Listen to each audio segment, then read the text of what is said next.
USJC is really the first and only organization as a Nikkei that I really identified with. It wasn't like, they're all about political advocacy. It was really about people to people relationships across the Pacific, the micro relationships that are necessary to make this bilateral relationship work. And I felt that as a young person, a young adult studying in college, Japan is number one, as Professor Vogel wrote about, to, oh my God, is Japan going to be relevant, right, during my professional career? And so I could feel this palpably when I visited the United States talking to investors.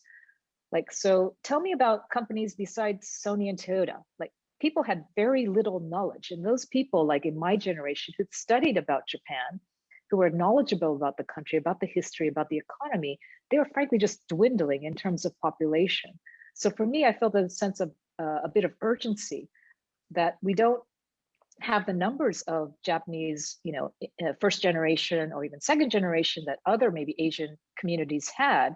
And therefore the knowledge and the affinity with Japan was starting to shrink, I felt.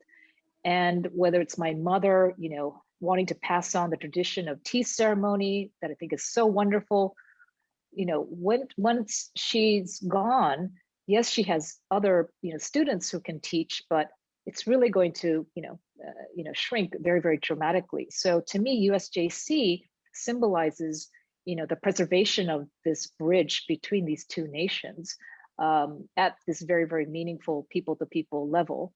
And Irene, I remember meeting her, I can't remember exactly the first time we met, but I think it was probably on a Japan America leadership delegation trip that she came to Japan with these really people like you, bright and eager people wanting to be, they're very curious about what is Japan. And we have some Japanese heritage, but not really understanding what Japan is all about. And just her vibrancy, her enthusiasm. Of course, she was so super connected with all, the people at very, very senior levels in both countries, but she just had this warmth about her that everybody she spoke to, you could feel how sincere and how genuine her love for both countries and that relationship really was. So that's what really drew me into the council. And I'm so proud of what it's achieved in not just the Tomodachi program, but so many activities and so many initiatives that have really helped nurture this relationship.